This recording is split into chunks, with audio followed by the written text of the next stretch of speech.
안녕하세요. 사연에 빠지다의 DJ 민영입니다.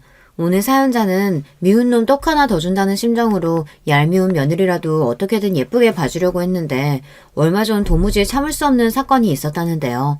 과연 어떤 사연인지 들어보시겠습니다. 오늘도 두 가지 사연 준비되어 있는데요. 끝까지 들어주실 거죠? 그럼 오늘의 사연 바로 시작해 볼게요. 안녕하세요. 저는 평생을 시골에서만 살아온 70대 할머니입니다. 저는 딸 셋에 아들이 하나예요. 딱 들으시면 아시겠지만 우리 집에서는 누구보다 아들이 귀합니다. 저야 아들이든 딸이든 상관없이 똑같이 키웠다고 키웠지만 자식들이 느끼기엔 그렇지 않았을 거예요. 시부모님을 모시고 살았을 때 딸들이 함께 살면서 느낀 차별이 꽤 힘들었는지 지금까지도 옛날 이야기가 나오면 딸들이 투덜거리거든요. 특히나 막내 아들과 차별을 받았다는 이야기를 가장 많이 해요. 할머니가 고기 반찬 있을 때마다 윤석이 앞에만 놔줘서 얼마나 서러웠는지 몰라. 내가 한번 먹으려고 젓가락 갖다 대면 할머니가 손으로 내 젓가락을 탁 쳤다니까. 그러니까 우리가 그때 고기도 못 먹고 커서 지금 다들 이렇게 키가 크다가 만 거라니까. 윤석이 제발 혼자 키 큰 거. 저게 다 할머니가 윤석이만 고기며 뭐며 몰래 갖다 먹여서 그런 거야. 언니들은 그래도 나이 있으니까 학교도 가고 놀러도 나갔잖아. 나는 윤석이랑 매일 같이 붙어 있으니까 나도 애긴데 할머니가 자꾸 윤석이 돌보라고 해서 짜증났었다니까. 그 어린애한테 자꾸 동생 기저귀 갈라는 게 말이 되냐고. 딸들은 다 지난 일들이다 보니 서운해서 그냥 하는 소리겠지만 저는 들을 때마다 가슴이 아프고 미안했어요. 당시에 저도 시부모님 시집살이에 매일 아침이면 나가서 밭일하고 오후면 시아버지 공장에 나가 일할 때라 애들한테 온전히 신경을 쓸 수가 없었어요. 애들하고 조금이라도 붙어 있으려고 하면 계집 애들 챙길 게 뭐가 있다고 빨리 나가서 일이나 하라고 하셨어요. 할 일이 태산인데 계집 애들 볼 거 뭐 있다고 집구석에 누워있어? 밥은 내가 알아서 챙겨줄 테니까 너는 나가서 네 남편 일이나 도와라. 시부모님이 저에게 얼마나 지독하게 굴었냐면 첫째를 낳았을 때는 딸 낳은 주제에 누워있으려고 한다고 애 낳은 지 3일이 지난 저에게 빨리 나가서 일하라고 하셨고 둘째까지 딸이었을 때는 시부모님 두 분 다 아예 저와 눈을 마주치질 않으셨어요. 그래서 제가 알아서 애를 낳자마자 다음날 바로 밭에 나갔어요. 남편은 항상 그런 제가 안쓰러워 그럴 거 없다고 누워있으라고 했지만 한 집에 저를 눈엣 가시로 여기는 시어머니와 함께 있으려니 차라리 나가서 일하는 게 더 나았습니다. 시부모님은 남편이 장남이다 보니 당연히 제가 아들을 낳아야 하는 걸로 생각들을 하셨는데요. 그러나 중에 줄줄이 딸만 셋을 낳았으니 시부모님께 모진 구박을 다 받아야만 했습니다. 셋째까지 딸을 낳자 시어머니께서는 더는 안 되겠다면서 막내를 가졌을 때 집안에 무당까지 불러서 구술했어요. 남들은 구신이 뭐니 안 해도 잘만 낳는 아들을 너는 도대체 뭐가 부족해서 낳는 것마다 딸이냐? 애미 네 나이도 이제 내모레면 40인데 이번에도 딸이면 둘째라도 얻어서 아들 낳게 할 테니까 그런 줄 알아라. 심지어 막내를 임신했을 때는 넷째까지 아들이 아니고 딸이면 저를 내쫓고 다른 며느리를 얻겠다는 막말까지 하셨어요. 그때는 저도 참 바보 같았던 게 시부모님께 하도 구박을 받으며 살아서 그런지 제가 정말 죄인인 줄 알았어요. 제가 자꾸만 딸을 낳는 게 제가 못나서 그런 줄 알았어요. 지금보다 더 옛날엔 여자가 아들 못 낳으면 그대로 시댁에서 쫓겨나는 건 일도 아니었어. 둘째 마누라 얻어서 아들 얻겠다는 게 당연한 거였다고. 시어머니의 말이 말도 안 되는 억지라는 거야 누구보다 잘 알지만 어쩐지 시어머니한테는 싫은 소리 한 번을 제대로 못하겠더라고요. 제가 한마디라도 하면 100마디를 하실 게 뻔하니까요. 안 그래도 임신해서 힘든 사람한테 그런 말도 안 되는 소리까지 하셔야 속이 편하세요? 아들이든 딸이든 저희가 알아서 잘 키울 테니까 어머님은 이제 그만 좀 하세요. 이 자식이 뭐라는 거야? 네 엄마가 틀린 말 한 것도 아닌데 이 자식이 어디 감히 어미 앞에서 자기 마누라 편을 들어. 에휴 내버려 둬요. 아들 새끼라고 죽어라 키워놓으면 뭐래. 장가가면 자기 마누라밖에 모르는걸. 이게 다 우리 잘못이지 뭐. 며느리 하나 잘못 얻어가지고 제사상도 못 받아먹게 생겼네. 어머님도 참 저희가 어머님 아버지는 제사상 안 차릴까봐 그러세요? 자식이 넷이나 있는데 어련히 알아서 할까요? 딸만 줄줄이 낳아놓고 제사는 무슨 놈의 제사? 퍽이나 딸년들이 다 시집가서 할머니 할아버지 제사까지 지내주겠다. 아직 창창하신 분들이 벌써 제사 걱정을 뭐하려고 해요. 어머님, 아버님은 걱정하지 마세요. 앞으로 30년은 거뜬하실 테니까요. 뭐야, 이놈아? 네 아비 내년이면 칠순인데 30년은 무슨? 저희 때는 그랬어요. 딸은 낳아봐야 시집가면 그만이라고 생각해 죽어서 제사상이라도 얻어먹으려면 무조건 아들이 있어야 한다고 생각하셨죠. 어머님, 아버님께서 애들 엄마한테 소리 지르는 것만 봐도 앞으로 30년은 무조건 거뜬하시니까 걱정하지 마세요. 아이고, 자기 마누라 구박한다고 훈수 두는 것 좀 봐라. 내가 어디서 저런 팔불출을 나왔는지 몰라. 우리가 우리만 좋겠다고 아들 하는 줄 알아? 남자는 무조건 아들이 있어야 돼. 그래야 나중에 나이 들어서도 안 외로운 거야. 저는 아들이고 딸이고 상관없이 내 자식이면 다 예쁘고 귀해요. 그러니까 괜한 일로 임신한 사람 힘들게 하지 마시고 그쯤 하세요.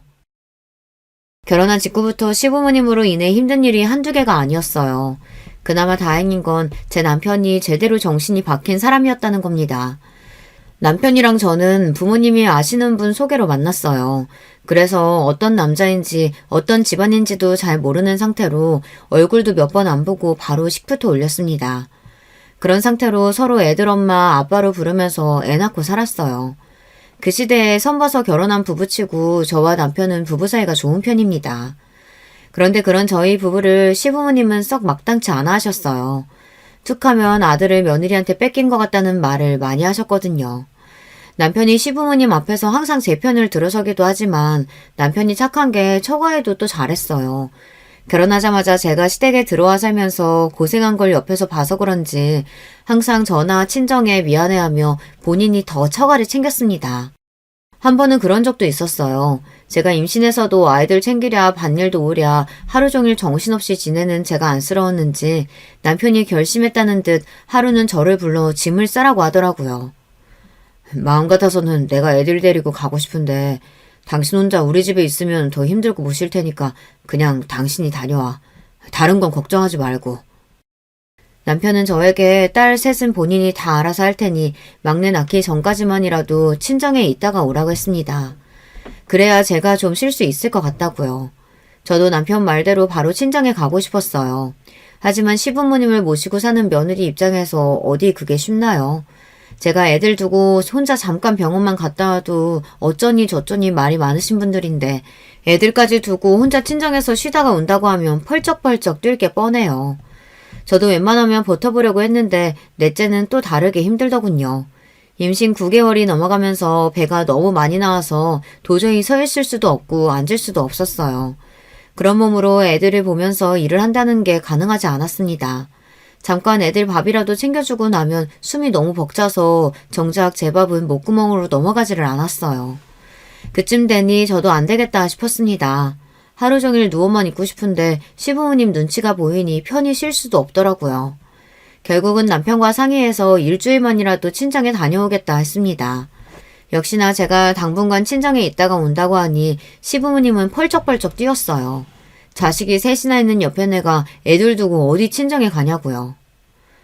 얼씨구, 남들 다 아는 임신한 거 가지고 아주 유난을 떨어요. 어디 감히 출가 외인이 애들까지 버려두고 친정에 가겠다는 소리를 해?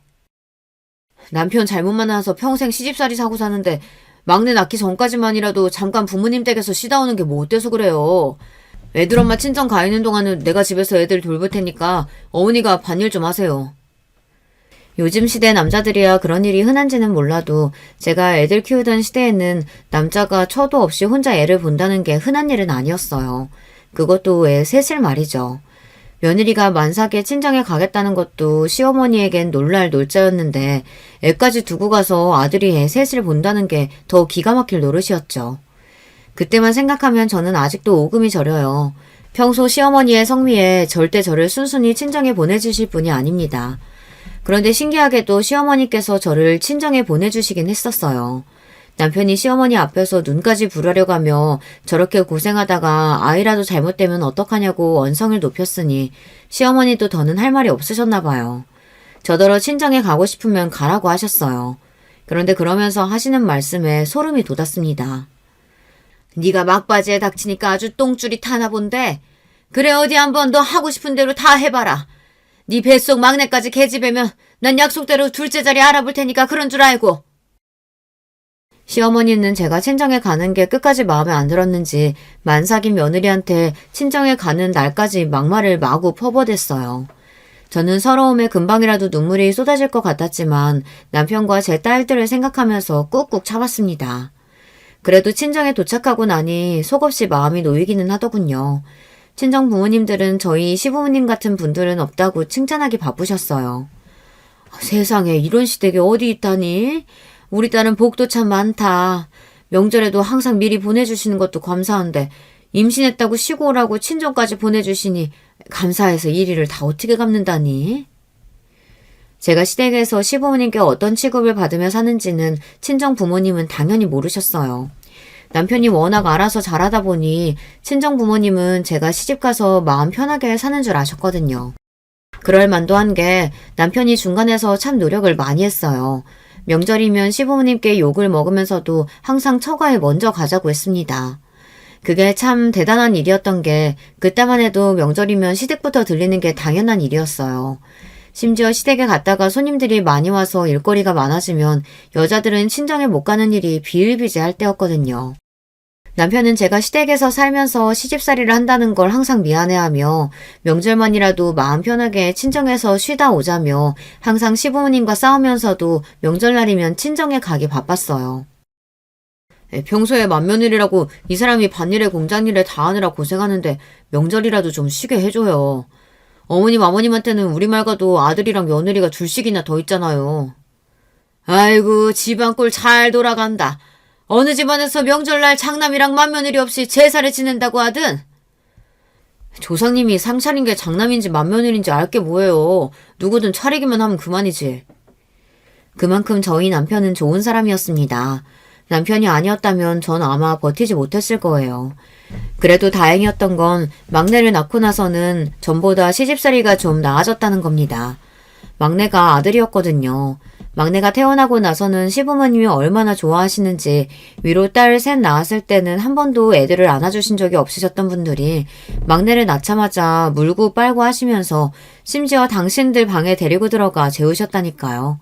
정말 신기할 따름이었어요. 처음엔 그런 모습이 언짢고 서운하기도 했어요. 저렇게 예뻐해줄 수 있는 거 우리 딸들도 반만이라도 예뻐해주셨으면 얼마나 좋았을까 싶어서요. 그래도 시간이 흐를 만큼 흐르고 나니 저도 늙어서 그런 시부모님마저 이해가 되긴 하더군요. 자식 넷 중 하나도 안 예뻐해주시는 것보다 막내라도 예뻐해주시고 챙겨주시니 고맙더라고요. 그렇게 힘들게 낳은 아들이다 보니 막내는 집안에서 왕처럼 자랐어요. 제가 아무리 딸들을 챙기고 공평하게 키우려고 해도 시부모님의 성화에 이길 수가 없었습니다. 막내 아들은 학교에 들어갈 때까지 시아버지 품에서 먹고 자고 했어요. 항상 우리 장소온이라고 불리면서 시부모님과 같은 상을 받고 같은 소미불을 덮으며 잤습니다. 집에 귀한 음식이나 간식이라도 하나 생기면 그건 무조건 막내 몫이었어요. 그러다 보니 딸들이 불만이 많았습니다. 한 번은 그런 적이 있었어요. 가을이었는데 시아버지가 장에서 주먹 2개만한 대봉을 딱 4개만 사오셨습니다. 대봉이 나온 지 얼마 되지 않아 무지하게 비쌀 때였거든요. 그걸 저녁을 다 먹자마자 그 자리에서 꺼내서 시부모님과 남편 그리고 막내 아들에게만 주셨어요. 할아버지, 나도 대봉 좋아해요. 왜 할아버지는 맨날 맛있는 건 윤석이만 주고 우리는 안 줘요? 맞아. 할아버지 이거 완전 차별이에요. 야, 이윤석, 너 그거 대본 가지고 와. 혼자 먹지 말고 우리 다 같이 나눠 먹게. 싫어. 할아버지가 나만 먹으라고 준 건데 왜 나눠 먹냐? 이거 나 어제 다 먹을 거야. 뭐야? 이 어린 놈의 새끼가. 내놔, 안 내놔? 같이 먹어.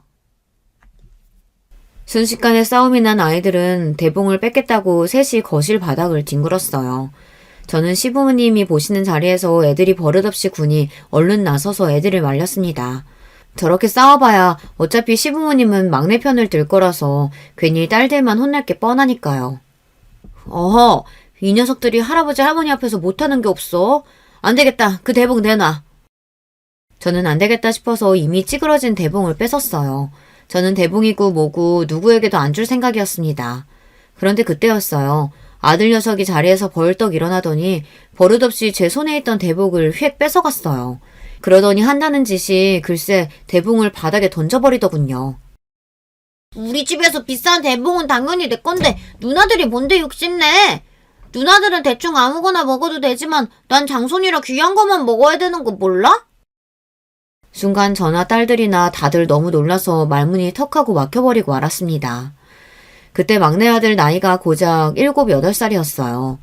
그 전까지만 해도 아무리 시부모님이 오냐오냐 했어도 누나들한테 저렇게 소리를 버럭 지르고 버릇없이 굴지는 않았습니다. 그런데 시부모님이 항상 막내만 챙기고 딸들을 챙기지 않는다는 걸 어린 놈도 알아버렸는지 이 집에서 좋은 건 다 당연히 자기 건 줄 알더라고요. 뭐야? 비싼 거면 당연히 네 거야. 그리고 저거 아깝게 던지면 어떡하냐? 그렇게 아까우면 주워서 먹던지. 하긴 누나는 원래도 내가 먹다 남은 거 먹잖아. 그 순간 저는 이대로 안 되겠다 싶더군요. 시부모님이 아무리 아들이라고 오냐오냐 하셔도 제가 가만히 있으면 안 되겠다 싶었습니다. 저러다간 애 다 망치겠더라고요.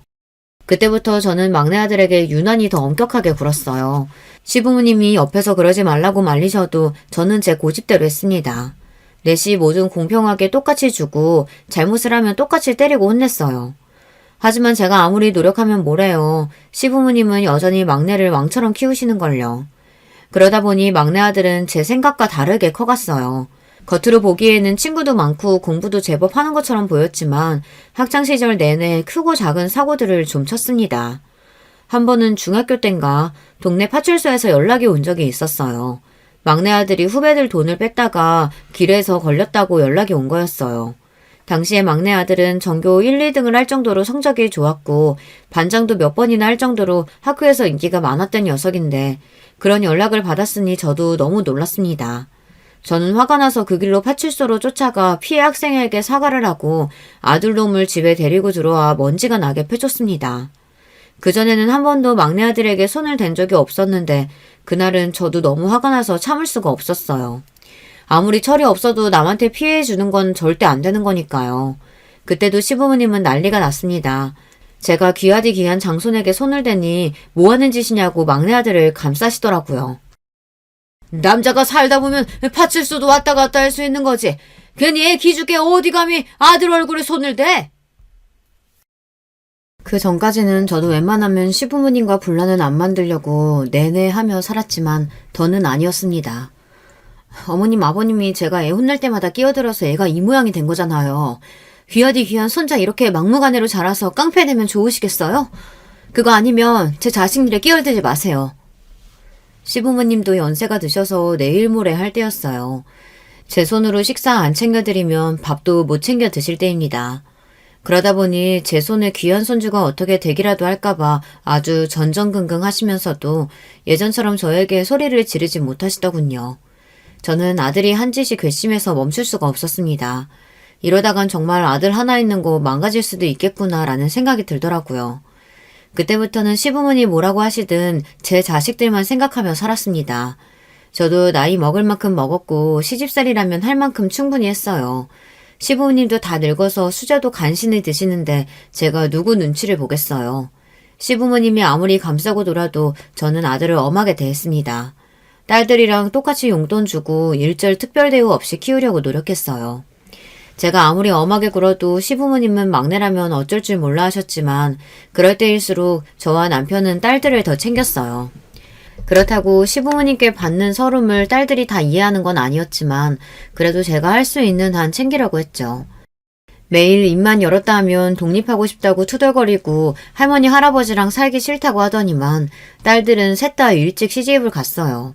대학 졸업하고 직장 다닌 지 얼마 되지 않아 달들 기다렸다는 듯 남자를 만나 후다닥 가버렸습니다.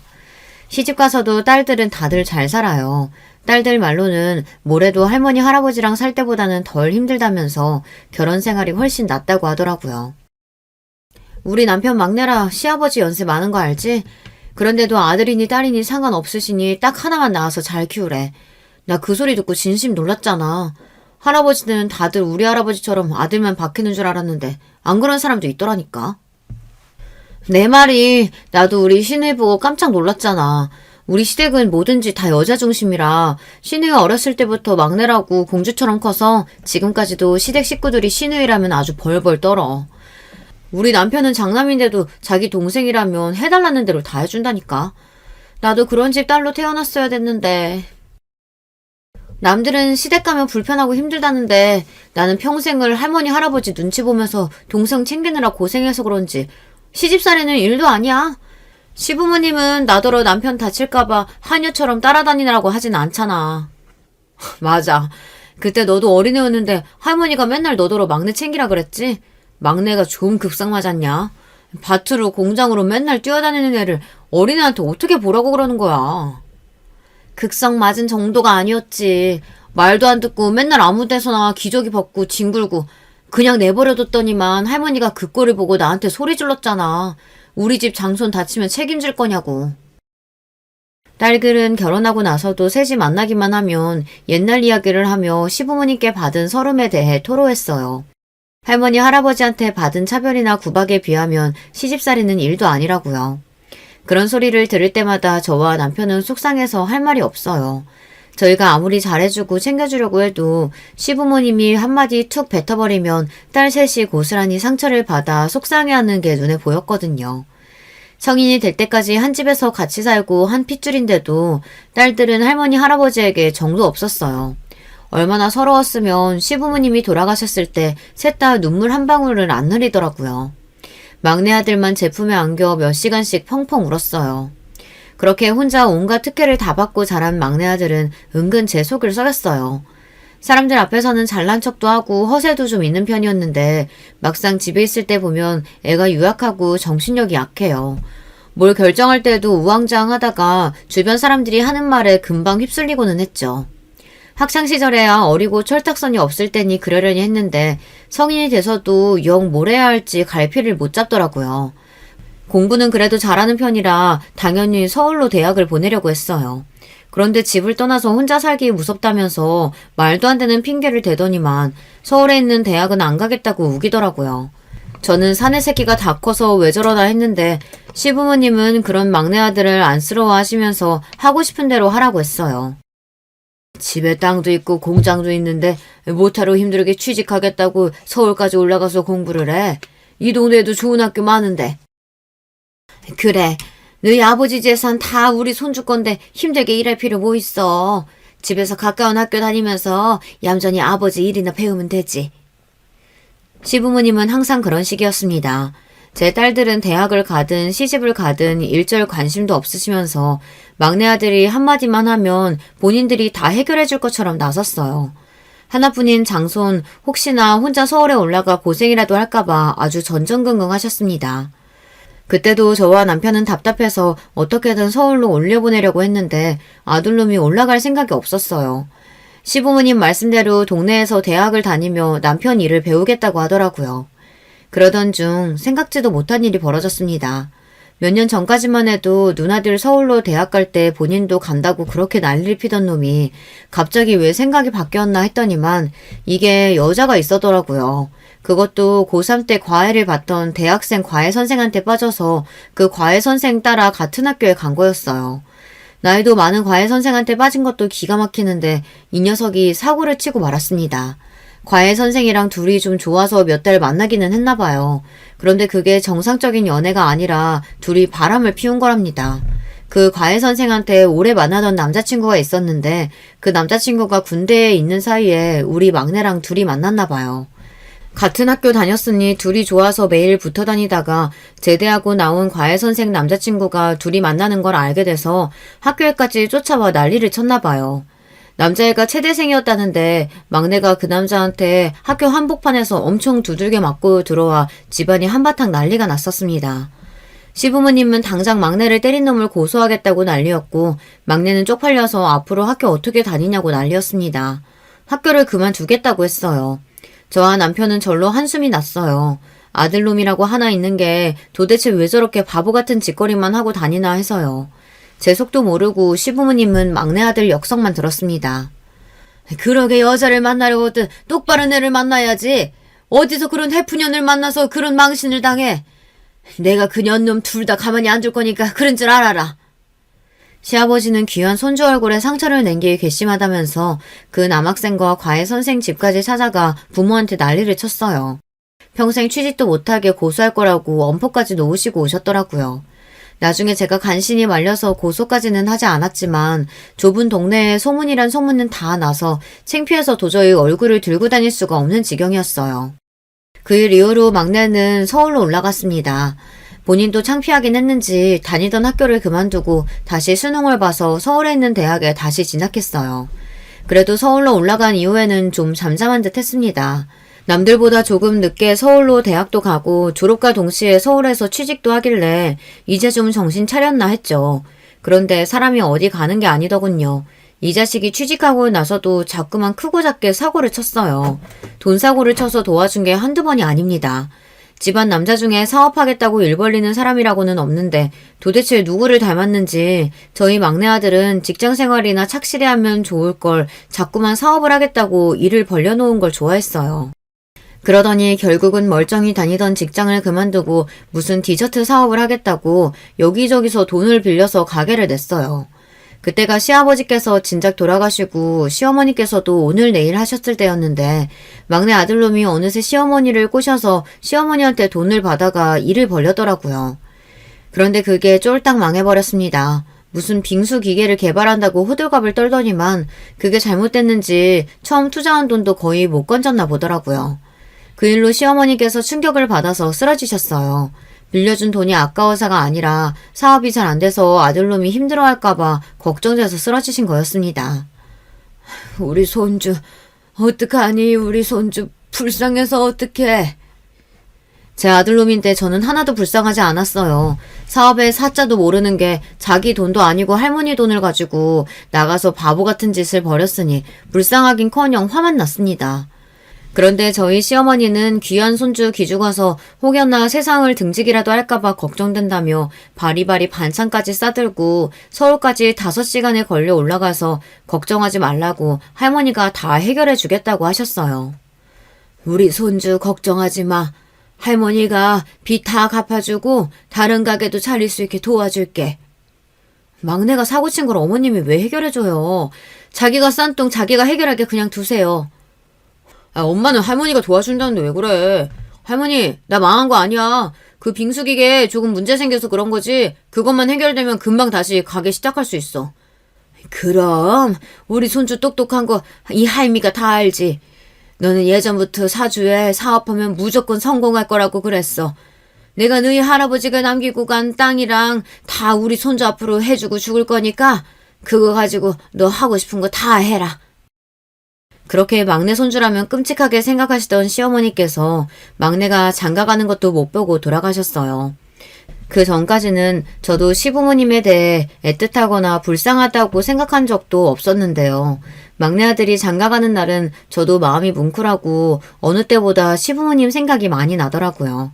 매일 사고만 치고 철딱서니는 없어도 할머니 할아버지라고 하면 무슨 일이 있어도 달려와서 챙기던 녀석이었는데 그런 녀석이 장가가는 모습을 얼마나 보고 싶으셨을까 그런 마음에 마음이 좋지 않았습니다.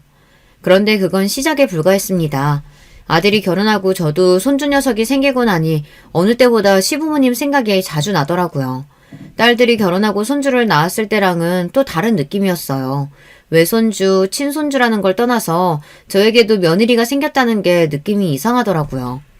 사실 막내 아들이 워낙 철딱서니가 없다 보니 저는 장가도 가기 힘들 줄 알았어요.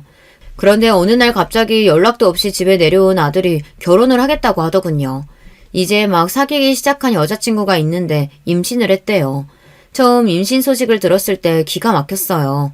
이 자식이 결혼까지 사고를 쳐서 하는구나 싶어서요. 그래도 어쩌겠어요. 제 아들이 친 사고이니 부모인 저와 남편이 수습을 해야 했죠. 저와 남편은 곧장 결혼 날짜를 잡고 식부터 올리라고 했어요. 요즘 사람들이야 결혼 준비하면 다들 반반씩 나눠서 준비한다는데 우리 집은 시골 사람들이라 그런지 웬만하면 저희 쪽에서 다 준비하는 게 맞는다고 생각했어요. 안 그래도 어린 딸이 임신해서 결혼하는 것도 처가에서는 속상할 텐데 우리 쪽에서 할 수 있는 건 최대한 다 도와주자 싶었죠. 저는 며느리를 만나기도 전부터 그냥 다 좋았습니다. 저희 막내가 워낙 철이 없다 보니 저는 며느리가 참 고맙고 애틋했어요. 제 아들처럼 못난 녀석과 살아준다는 것만으로도 마냥 고마웠거든요. 그러다 보니 시부모님이 더 이해가 안 됐어요. 내 아들하고 알콩달콩 잘 사는 모습만 봐도 뿌듯하고 기분이 좋을 것 같은데 그런 며느리한테 왜 그렇게 못되게 굴었을까 싶어서요. 저는 며느리가 예뻐서 뭐든 다 해주고 싶었습니다. 그런데 그것도 제 생각인가 봐요. 며느리 생각은 다른 것 같았습니다. 며느리는 처음 봤을 때부터 제가 생각한 느낌이 아니었어요. 막내 며느리는 제가 생각한 것보다 훨씬 더 요즘 며느리였어요. 옛날 며느리, 요즘 며느리 따로 있는 건 아니지만 제가 듣기로는 요즘 며느리들은 시어머니 앞에서도 굳이 잘 보이려고 하지 않고 본인 성격대로 할 말은 다 한다고들 하더라고요. 처음 우리 집에 인사 왔을 때도 그랬어요. 우리 집이 옛날 시골집이라 오래됐어요. 시부모님이 결혼할 때부터 산 집이라 50년도 훨씬 넘은 집입니다. 그래도 저와 남편이 살면서 하나하나씩 고치면서 살아서 화장실이나 주방은 현대식이에요. 그런데도 막내 며느리는 우리 집이 오래돼서 불편했는지 뚱한 표정으로 화장실 한 번 안 가고 앉은 자리에서 꼼짝도 안 하더라고요. 거기다가 제가 차린 밥도 거의 먹지를 않았어요. 세아가 음식이 입에 안 맞니? 그래도 요즘 사람들 좋아하는 거로 한다고 신경 써서 했는데 거의 먹지를 못하네. 우리 수정이가 입이 짧아서 원래 많이 못 먹어요. 거기다가 요즘 입덧하는지 통 먹지를 못하더라고요. 수정아, 내가 과일 가져다 줄까? 수정이 과일 좋아하지? 어머, 그래. 내가 그 생각을 못했구나. 입덧할 때는 아무것도 먹기 싫은 법인데. 기다려봐. 엄마가 과일이랑 간식거리 좀 내올게. 그때까지도 저는 며느리가 임신해서 몸이 힘들어서 그러는 줄 알았어요. 그런데 그게 아니더군요. 며느리 될 애는 제가 생각한 것보다 훨씬 더 예민하고 까칠한 애였어요. 제가 집에 있는 과일이란 과일은 다 씻어서 준비하는 동안 차라도 내어줄까 해서 거실에 나갔는데 며느리랑 아들이 둘 다 없더라고요. 남편에게 애들 어디 가느냐고 물었더니 며느리가 속이 안 좋다고 잠깐 나가서 아들이 따라 나갔답니다. 아이고, 몸도 성취하는 애를 괜히 보겠다고 우리가 여기까지 내려오게 했나 봐. 그냥 우리가 서울로 올라갈 거 그랬어. 그러게, 애가 입덧하느라 많이 힘든 것 같으니 일찍 올라가라고 해야겠다. 저는 남편이나 우리 욕심에 괜히 몸도 성치 않은 애를 멀리까지 오게 했나 미안해서 제가 아이들을 찾아 나갔습니다. 지금이라도 그냥 빨리 올라가서 쉬라고요. 그런데 듣지 말았어야 할 말을 제가 듣고야 말았습니다. 자기, 고향에 땅도 있고 공장도 있고 부자라고 하지 않았어? 근데 집이 저게 뭐야? 나 아까 손 씻으러 화장실 갔다가 깜짝 놀랐잖아. 어떻게 집안에 그렇게 큰 벌레가 있을 수가 있어? 나 더러워서 이 집에선 아무것도 못 먹겠어. 우리 그냥 지금이라도 빨리 올라가면 안 돼? 며느리가 입덧도 입덧이었지만 우리 집이 오래되고 낡은 시골집이라고 실망했나 봐요. 안 봐도 뻔합니다. 우리 막내 아들이 워낙 입만 열면 허풍도 세고 잘난 척도 많이 하는 애라 부풀려서 말했을 수도 있어요. 그래도 그렇지 결혼하겠다고 인사까지 하러 온 애가 집에서 벌레 좀 봤다고 더럽다고 아무것도 못 맡겠다뇨. 저도 그런 며느리를 보며 미간이 구겨지고 말았습니다. 하지만 어쩌겠어요. 제 아들의 새끼를 임신한 제 며느리인데 제가 참고 예쁘게 봐야죠. 저도 애써 목소리를 가다듬고 나가서 모르는 척 웃었어요. 아이고, 몸이 많이 안 좋은가 보네. 우리가 괜히 보고 싶다고 이 먼 데까지 불러서 우리 새하기 힘들게 했어. 오늘은 얼굴 봤으니 됐으니까 더 늦기 전에 올라가라. 다음번에는 우리가 서울로 올라갈게. 그때 또 보면 되지. 막내 아들은 기다렸다는 듯 그럼 올라가 보겠다고 했어요. 아무래도 아들놈도 중간에서 민망했겠죠. 아무리 눈치도 없고 철없는 녀석이라도 오랜만에 이 멀리까지 결혼하겠다고 인사하러 와서는 밥도 대충 먹고 올라가기 저나 남편에게 민망했을 테니까요. 그 순간 저는 아들과 며느리에 대한 기대를 내려놓기로 했어요. 우리 시대 때나 바보같이 시부모님 눈치 보면서 살았지. 요즘 애들이 누가 그러고 살고 싶어 하겠어요. 우리 딸들만 봐도 평소에 시댁에 잘하고 잘 챙기는 것 같아도 시부모님이 한마디라도 듣기 싫은 소리라면 쪼르르 저한테 전화해서 시댁 욕을 한 바가지 하고 끊거든요. 그러면서 마지막에 전화를 끊을 때마다 저에게 꼭 하는 소리가 엄마는 나중에 며느리한테 그러지 말라고 했어요. 세상에 시어머니 좋아하는 며느리 아무도 없으니 제발 귀찮게 하지 말라고요. 그냥 없는 듯 조용히 살아주는 게 며느리랑 잘 지내는 거라고 했습니다. 그때는 딸들 말도 잘 이해가 되지 않았어요. 아무리 귀찮고 싫어도 가족인데 평생 없는 듯이 조용히 산다는 게 말이 안 되잖아요. 자고로 부모라는 건 자식이 아무리 나이를 들어 다 커도 평생 자식 걱정하는 게 일인 사람들인데 그게 가능할까 싶었죠. 그런데 딸들 말이 맞았습니다. 시어머니는 그냥 아무 이유도 없이 싫은 존재인가 봐요. 제가 뭘 아무것도 하지 않아도 며느리는 그냥 저를 싫어한다는 게 느껴졌어요. 며느리는 결혼하고 1년 동안 한 번도 집에 내려온 적이 없어요. 그걸 가지고 서운하게 생각한 적은 진심으로 한 번도 없습니다. 결혼했을 당시 이미 임신 상태였고 결혼하고 반년 만에 손주가 태어났으니 아이가 어려서 먼 시골까지 올 수가 없었어요. 그러다 보니 명절에도 아들만 혼자 내려왔어요. 아들도 빨리 서울에 올라가 아이를 봐야 한다고 잠깐 얼굴만 비추고 올라간 게 다였죠. 그러다 보니 저는 손주가 너무 보고 싶었어요. 가끔 아들이 사진을 보내줘서 보기는 하지만 실물로 너무 보고 싶었습니다. 자는 모습, 우는 모습 다 궁금했어요. 아들은 매일 출근해서 전화해도 손자 얼굴을 볼 수가 없으니 저는 자연스레 며느리에게 전화를 걸 수밖에 없었습니다. 집이 멀어도 너무 멀다 보니 딸내 손주 소녀들하고는 자주 영상통화를 해요. 그래서 저는 며느리에게 전화하는 걸 크게 불편하게 생각하지 않았습니다. 전화를 걸어봐야 일주일에 한 번 점심 먹고 잠깐 5분 정도 손자 얼굴만 보다가 끊는 게 다였어요. 그런데 제가 자꾸만 며느리에게 전화하는 게 며느리는 싫었나 봐요. 어느 날 아들에게 전화가 와서 저에게 짜증 섞인 목소리로 자주 전화하지 말라고 하더라고요.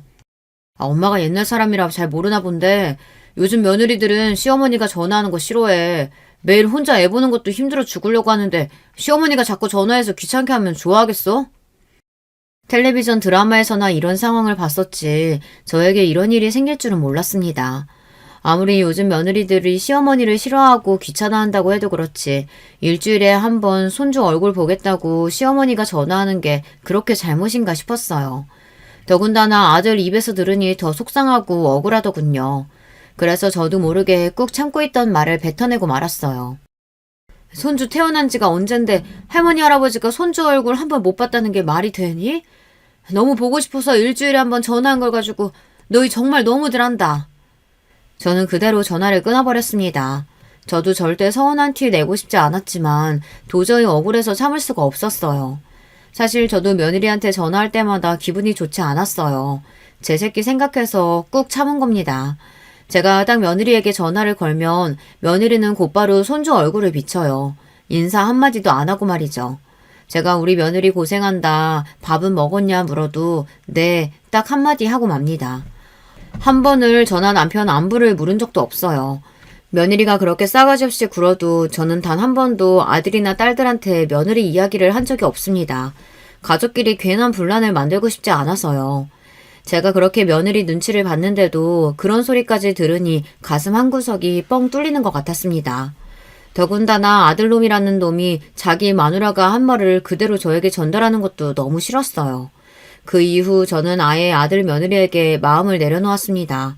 제 마음이 어떻든 며느리 생각은 다르다는 걸 뼈저리게 느꼈거든요. 저희 시대야 시어머니가 무슨 소리를 해도 찍소리 못하고 참고만 살았지만 요즘 며느리들은 어디 그런가요?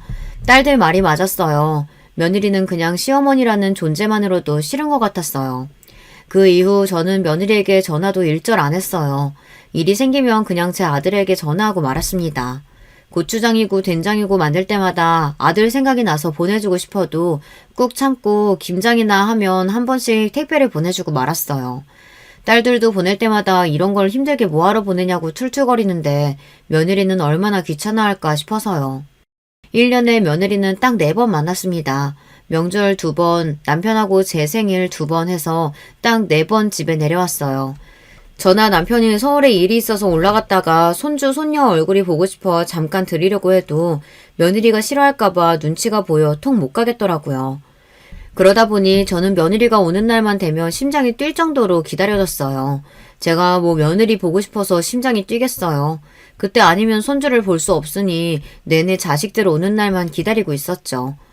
그런데 며느리는 해도 너무한 게 그 머나먼 길을 내려와서도 잠 한 번 안 자고 바로 올라갔어요. 막내 아들이 운전하기 힘들다고 하루 자고 가자고 해도 며느리는 밥 한 끼 먹으면 꾸역꾸역 어린애를 끌고 올라가겠다고 했어요. 저는 손주랑 헤어지기가 싫어서 내가 애를 봐줄 테니 너희들끼리 올라가라고 했어요. 그러자 며느리가 표정이 확 바뀌면서 웬일로 좋아하더라고요. 정말요? 안 그래도 요즘 회사일 바빠서 매일 늦게 끝나서 걱정이었는데 어머님이 봐주시면 너무 좋죠. 아예 한 달 정도 맡겨도 될까요? 아이고, 한 달이 뭐야. 내 새끼 몇 달은 못 봐주겠어? 난 괜찮으니까 바쁜 일 다 끝날 때까지 내가 봐줄게. 이럴 줄 알았으면 진작 애를 봐주겠다고 할 걸 그랬어요. 저야 평생 애 키우고 시부모님 모시며 산 사람인데 어린애 하나 보는 것쯤이야 어려울 것도 아니었죠. 그때부터 둘째 손녀가 태어나기 전까지 제가 1년의 절반가량을 큰손주를 데리고 있었어요. 그 전까지는 우리 집에 내려오면 항상 똥 씹은 표정을 하고 있던 며느리가 제가 좋아하는 과일도 사들고 오고 안부도 묻고 하더라고요. 며느리 하는 짓이 좀 얄미워도 저는 그러려니 했어요. 며느리도 애 키우면서 사회생활 하기 힘들어서 그런 거겠지 싶어서요. 그러다 며느리가 둘째 손녀를 낳고 나서 저와 또 사이가 벌어지기 시작했어요. 그때 남편이 몸이 좀 안 좋아서 제가 애들을 봐줄 수가 없는 상황이었거든요. 남편이 담낭에 혹이 생겨서 수술을 했는데 경과가 좋지 않아서 몇 달을 병원 신세를 졌어요. 며느리랑 아들은 간병인을 쓰면 안 되냐고 했지만 남편이 병원에 있는 동안 너무 힘들어해서 제가 옆에 있어야 했습니다. 그러다 보니 아들네 손주랑 손녀를 봐줄 수가 없었어요. 당시 며느리가 둘째 낳은 지 얼마 안 되어 육아휴직 중이었는데요. 둘째 보는 게 너무 힘들었는지 큰 손주라도 저에게 보내려고 했나 보더라고요. 하지만 저도 상황이 상황인지라 봐줄 수가 없었습니다. 그 일로 며느리가 서운했는지 꼭 전처럼 싹 달라졌어요. 손주 유치원 방학이 다가오길래 방학 때만 며칠만이라도 봐주겠다고 제가 연락을 했더니 말을 쌀쌀맞게 하더라고요. 어머님이 자꾸 아버님 병원 이야기 하시길래 이번엔 어쩔 수 없이 그냥 친정에 맡기기로 했어요. 신경 쓰지 마세요. 제가 노느라 안 봐주겠다는 것도 아니고 남편이 아파서 병간호하느라 그러는 건데 며느리는 자기 시아버지 괜찮으신지 묻지도 않고 툴툴거리기만 하더라고요. 며느리가 제멋대로 구는 게 하루 이틀도 아니니 그러려니 했어요.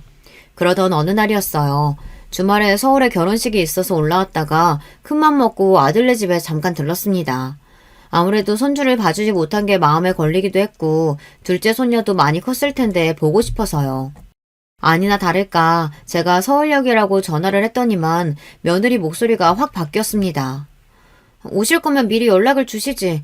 애들 아빠도 오늘 집에 없는데. 줄 것도 있고 할 이야기도 있어서 잠깐 들렸어. 아버지 주무시기 전에 병원에 가봐야 해서 나도 잠깐 얼굴만 보고 갈 거야. 집에서 서울까지 5시간입니다. 새벽에 출발해 결혼식에 참석하느라 남편 병원에 하루 간병인을 붙여놓고 왔어요. 간병인이 9시까지밖에 못 있어준다고 해서 저도 금방 다시 내려가야 합니다. 그런 와중에 애들 얼굴 좀 보려고 한 건데 며느리가 사람 참 민망하게 하더군요.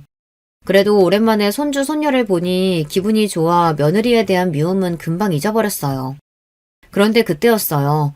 손녀가 이유식을 먹다가 옷에 다 흘려서 며느리가 씻기러 화장실로 들어갔는데 그때 제 무릎에 앉아있던 6살짜리 손주가 믿기지 않는 이야기를 했어요. 할머니, 내가 저번에 엄마랑 이모 통화하는 거 들었는데 엄마가 할머니 빨리 되셨으면 좋겠대. 근데 빨리 뒤진다는 게 무슨 뜻이야? 할머니 빨리 뒤지면 좋은 거야?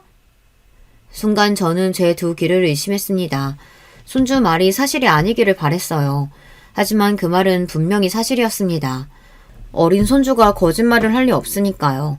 저는 손자의 말에 손이 부들부들 떨리고 눈앞이 까마득해졌습니다. 그리고 도저히 참을 수가 없었어요. 지금까지 제가 며느리의 모든 막말이나 건방진 행동을 참아준 건 며느리 입장에는 시어머니가 하는 행동은 뭐든지 귀찮고 싫을 수 있다고 이해했기 때문입니다. 하지만 아무리 시어머니가 싫어도 그렇지 애 듣는 데서 할 말 못할 말 구분은 할 줄 알아야 하는 건데 이번 일은 도저히 참아줄 수 없었어요. 저는 며느리가 둘째를 씻기고 나오자마자 기다렸다는 듯 며느리를 쏘아보았습니다. 너 아버지 아파서 병원 누워있어서 속으로 좋았겠다? 빨리 뒤질 수 있을지 모르니까. 어머, 어머님 지금 무슨 소리 하시는 거예요? 제가 언제 그런 생각을 했다고. 며느리는 제 말에 놀란 척 연기를 하며 오히려 저를 이상한 사람 취급했어요. 저는 그 모습이 너무 가스로워서 소리를 버럭 질렀습니다. 너희 시아버지 건강 안 좋아서 이번에 공장 팔기로 했어. 그래서 공장 주변 부지 막내 앞으로 해줄까 했는데 안 되겠다. 시부모 하루라도 빨리 뒤지기를 바라는 며느리한테 내가 재산 나눠줄 필요 없지. 너한테 한 푼도 줄 생각 없으니까 그런 줄 알아. 손주 손녀가 보고 싶어서 온 것도 있었지만 사실 이 이야기를 하려고 온 거였어요. 남편이 병원에 입원하기 시작하며 공장 운영이 어려워지자 남편이 이럴 거면 그냥 돈 될 때 팔아버리는 게 낫겠다고 했어요. 공장 팔아서 자식 넷한테 공평하게 나눠주고 주변에 남은 땅은 시부모님 유언대로 막내 아들에게 물려주려고 했는데 며느리가 하는 짓을 보니 도저히 그냥 줄 수가 없겠더군요. 어머니, 아니에요. 제가 설마 애 앞에서 그런 소리를 했겠어요? 아니에요. 애가 뭘 잘못 말한 거예요. 저 절대 그런 소리 안 했어요. 며느리는 제가 손주에게 똑똑히 들었다고 하는데도 절대 아니라고 딱 잘라 말했습니다. 저는 며느리가 변명하는 건 더는 듣고 싶지 않아 그 자리에서 눈도 마주치지 않고 아들네 집을 나와버렸습니다. 며느리는 엘리베이터까지 따라 나와서 아니라고 연신 변명했지만 저는 들은 척도 안 했어요. 그리고 그대로 집으로 내려올 때까지 며느리와 아들의 전화를 일절 받지 않았습니다. 그 일이 있은 지 3주가 흘렀어요. 그 일 이후 아들과 며느리에게 거의 매일 전화가 옵니다. 지금까지 결혼해서 산 세월 동안 저에게 전화한 것보다 훨씬 더 많이 했더라고요. 얼마나 똥줄이 타면 그러겠어요. 아들은 손주 녀석이 한 말이 사실이 아니라고 애가 장난친 거라고 하는데 저는 믿을 수가 없습니다. 이제 6살 먹은 어린애가 그런 소리를 어디서 듣고 하는 거겠어요. 분명 자기 엄마한테 들은 게 맞죠. 아들은 지금도 공장 땅 명의를 바꿔달라고 난리예요. 시부모님이 돌아가실 때 막내에게 주라고 했으니 자기 거라고요. 그런데 저는 괘씸해도 너무 괘씸해서 재산이고 뭐고 아무것도 주고 싶지 않아요. 이런 상황에 자기 마누라 편만 드는 아들 새끼도 미워 죽겠습니다. 저는 어떻게 하면 좋을까요? 안 그래도 남편은 병원에서 힘들어하고 있고 아직 말도 못 꺼냈어요. 아들 며느리 집에서 제가 그런 소리 들었다고 하면 남편도 너무 힘들어할 것 같아서요. 여러분들이라면 어떻게 하시겠어요? 시부모를 개무시하는 것도 모자라서 빨리 뒤졌으면 한다는 소리까지 들은 와중에 좀처럼 부모 자식 사이로 지낼 수 있을까요? 저는 아직도 모르겠습니다. 아무리 좋게 생각하려고 해도 용서가 되지를 않아요. 여러분의 의견 댓글로 남겨주시면 제가 하나하나 읽어보고 참고하도록 하겠습니다. 끝까지 제 이야기 들어주셔서 감사해요. 여러분의 가정에는 행복하고 즐거운 일만 있으시길 바라겠습니다. 여러분, 두 번째 사연 시작하기 전에 좋아요, 구독 꼭 눌러주실 거죠? 그럼 두 번째 사연 바로 시작합니다. 안녕하세요. 저는 의사로 재직 중인 50대 남자입니다. 날씨가 더워지고 이제 여름이 다가왔네요. 저는 딸이 2명인데 딸들이 유독 바다를 좋아합니다. 그래서 바다로 이번 여름에 휴가를 길게 가기로 약속했어요. 여러분도 휴가 계획 있으세요? 모쪼록 즐거운 가족여행 되시길 바랍니다. 오늘 제가 제보할 사연은 가족과 복수에 관한 사연이에요. 사실 저는 가족이라고 부르고 싶지 않은 사람도 있습니다. 어디서부터 설명해야 할까요? 일단 제 소개를 짧게 하겠습니다. 저는 지방에서 태어나서 자랐어요. 매우 가난한 집이었고 위로는 형이 한 명 있습니다. 어렸을 땐 너무 가난해서 집에 수도와 전기가 끊기기도 했어요. 심지어 부모님은 제가 중학생 때 이혼하셨습니다. 어머니가 우리를 혼자 키우셨는데 고생이 참 많으셨어요. 시장 바닥에서 나무를 팔며 저와 형을 키우셨죠. 제가 형보다 공부를 잘했는데 그래서 형은 저보고 공부하라고 고등학교도 그만두고 아르바이트하며 저를 도와줬어요. 시장에서 죽기 살기로 어머니와 어린 나이에 저를 위해 돈을 버는 형을 보고 저는 죽기 살기로 공부했습니다. 공부가 아니면 우리 가족이 살 수 있는 방법이 없었어요. 고등학생 땐 그래서 4시간만 자고 공부했습니다. 코피는 일상이었죠. 아이고, 재훈아. 결국 의대에 합격했구나. 형은 네가 당연히 잘 될 줄 알았어. 고생했다. 형은 이제 죽어도 여한이 없어. 우리 둘째 아들이 기어코 해냈구나. 해준 것도 없는데 너무 고마워. 형하고 어머니가 없었으면 저는 합격 못했어요. 없는 형편에 저 돕느라 고생 많으셨어요. 우리 이제 제발 행복하게 살아요. 밥도 굶어가며 공부한 끝에 결국 저는 서울에 있는 의대에 진학할 수 있었습니다. 어머니와 형은 제가 의대에 합격하자 눈물을 터뜨렸어요. 저도 이제 이런 고생은 끝이겠지 생각하니 뿌듯했죠. 하지만 현실은 조금 달랐어요. 의대 공부량은 상상을 초월했습니다. 어쩌면 고등학생 때보다 더 열심히 공부했어요. 그렇게 학교를 졸업하고 시험에 합격해서 의사가 됐습니다. 남들은 연애하고 놀 거 다 놀며 학교 생활을 했는데 저는 그럴 형편이 아니었습니다. 과외도 몇 개를 했는지 몰라요. 그렇게 일해서 집에도 보내고 등록금도 냈습니다. 삶의 여유가 아예 없는 채로 저는 의사가 되어 일했어요. 돈을 벌긴 했지만 형과 어머니에게 생활비를 드리기도 했고 혼자 서울에서 사는 게 절대 쉽지 않았습니다. 그러다 어머니와 형이 서울로 오게 됐어요. 형이 검정고시에서 합격해서 일자리를 구할 수 있었거든요. 형, 돈은 일단 걱정하지 말고 형이 할 수 있는 일을 찾아. 형이 젊음 다 바쳐서 나 도운 거 나도 알아. 이제 내가 갚을게. 고맙다. 형이 안 그래도 제과에 관심이 많아서 학원을 다니려고 해. 빵집 열어서 어머니와 함께 운영하려고. 형은 실제로 서울에서 학원에 다니며 금방 빵 만드는 법을 배웠어요. 워낙 손재주가 좋은 형이라 1년도 안 되는 기간 안에 웬만한 빵을 다 만들 줄 알았죠. 저는 그동안 모은 돈으로 형과 어머니가 운영할 수 있는 빵집을 하나 열어줬습니다. 주변에서도 어머니도 저에게 결혼 얘기를 꺼냈지만 저는 그때 이렇게 가족들에게 투자하는 게 더 좋았어요. 그러던 어느 날 형이 결혼한다며 여자를 데려왔습니다. 그런데 세상이 정말 좁더라고요.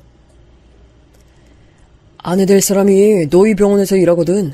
외과 병동이라 너랑 마주치진 않았을 텐데 그래도 놀랍지? 우리 병원이 워낙 크니까 그럴 수도 있는데 신기하긴 하다. 그래도 형은 다행이네. 동생은 의사고 아내는 간호사잖아. 아파도 걱정 없겠어. 나도 나지만 우리 어머니가 다행이지.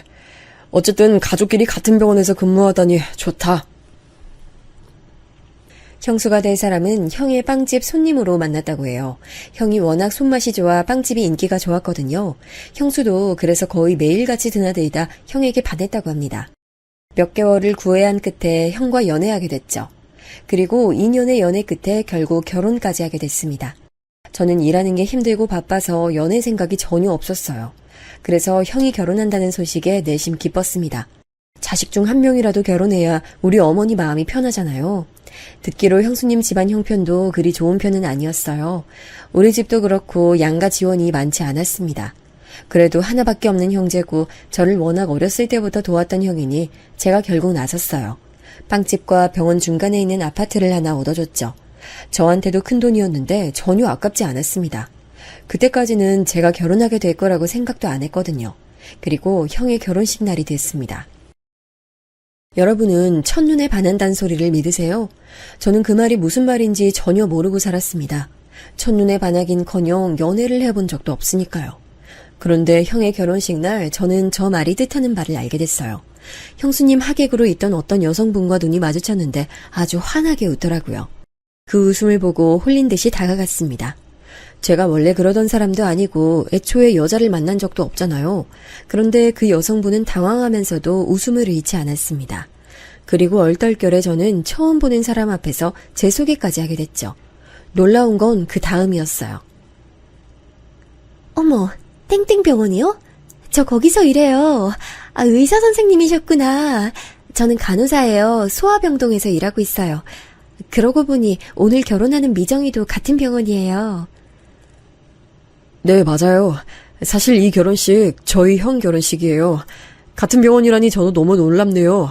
만나서 반갑습니다. 알고 봤더니 그 여성분은 우리 병원에서 일하는 간호사였어요. 다행인지 아닌지 형수, 저 여성분 다 다른 병동이었죠. 그리고 저는 사실 속으로 얼마나 기뻤는지 모릅니다. 첫눈에 반한 사람이 같은 직장에서 일한다는 것은 운명이라고 생각해요. 저는 그 뒤로 대놓고 그 여성분을 따라다녔죠.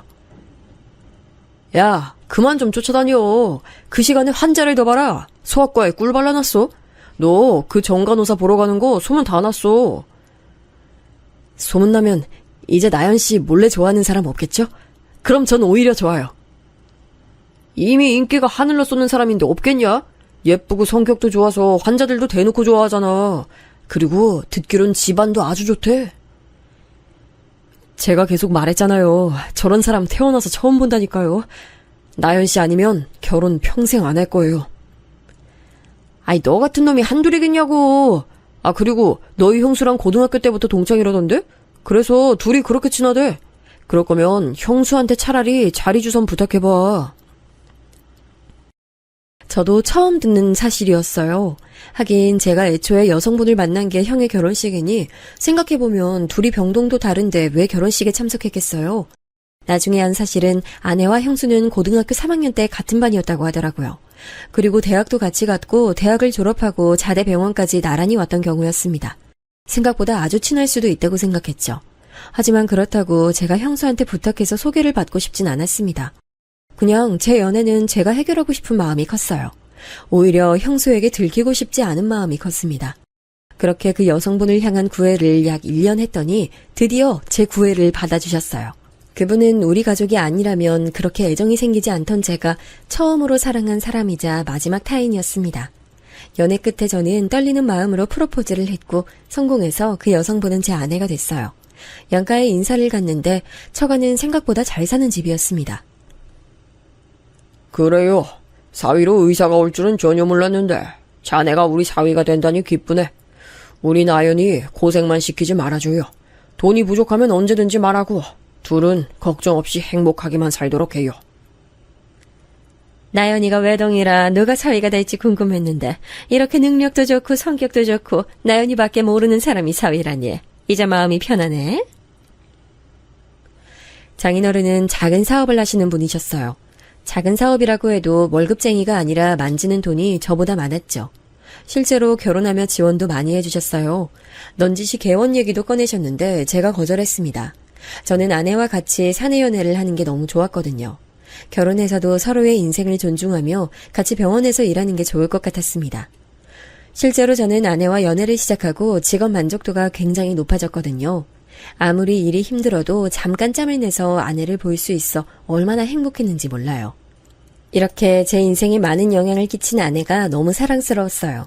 그리고 아내도 우리 집에 인사하러 왔는데 어머니도 당연히 좋아하셨습니다.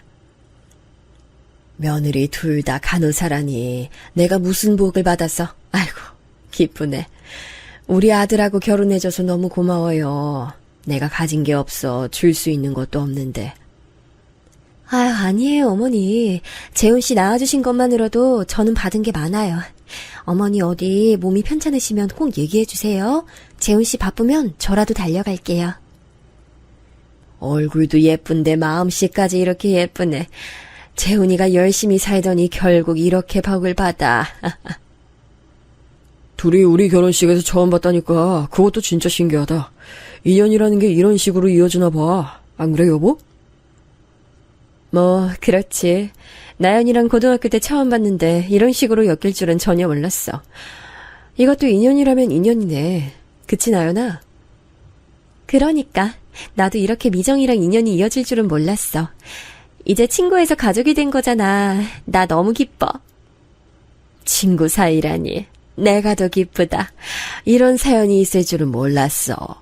친구 사이니까 서로 말 편하게 해. 난 신경 쓰지 말고. 아내와 저는 처가의 도움으로 고급 아파트에서 신혼생활을 시작했습니다. 결혼식장도 고급 호텔로 정했고 실제로 하객도 굉장히 많이 왔어요.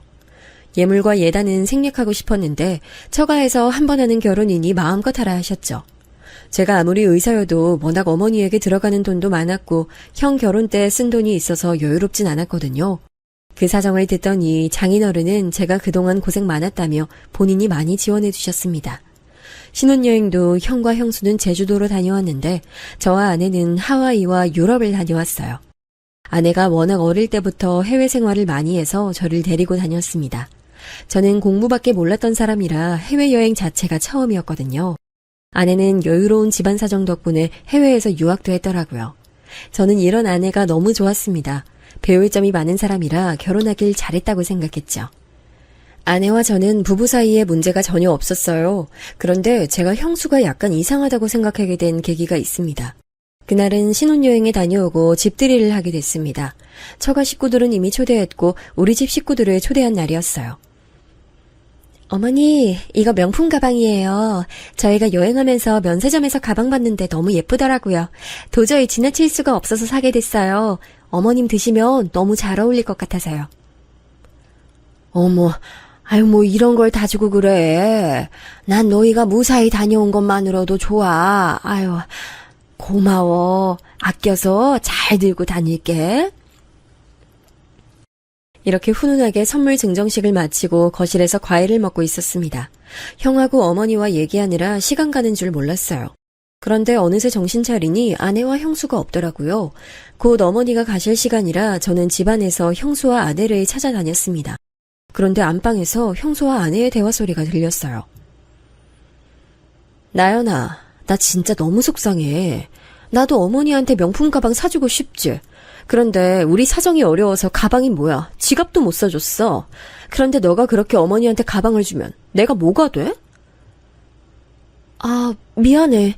나 미정이 네가 그런 생각을 할 줄은 몰랐어. 다음부턴 너 없을 때 어머니 선물 주도록 할게. 너 기분 나쁘라고 한 행동은 절대 아니야. 우리는 서방님 돈으로 겨우 주공 아파트 작은 평수에서 시작하는데 넌 이런 고급 아파트에서 살고. 진짜 이런 거 보면 결국 돈이다야. 너는 부모 잘 만나서 행복하지? 나는 언제 돌아가실지 모르는 엄마밖에 없잖아. 에이, 아니야, 미정아. 왜 그렇게 생각해? 아주버님도 가게 하시면서 돈 많이 버시잖아. 행복이 별거야? 너무 기분 상해하지 말고 행복하게 지내자. 나도 너 더 신경 쓸게. 밖에서 문고리를 잡고 저 대화를 듣는데 기분이 이상했어요. 대놓고 아내에게 부모 잘 만나서 좋겠다는 소리를 하는 형수를 보니 제가 알던 사람이 아닌 기분이었습니다. 실제로 형수의 어머니가 아프셔서 우리 병원에 곧 입원할 예정이었거든요. 마침 우연히 그 병동이 제가 일하던 병동이기도 했고요. 아무튼 아무렇지 않게 들어가서 곧 어머니가 가신다고 얘기하고 그날은 그렇게 마무리가 됐습니다.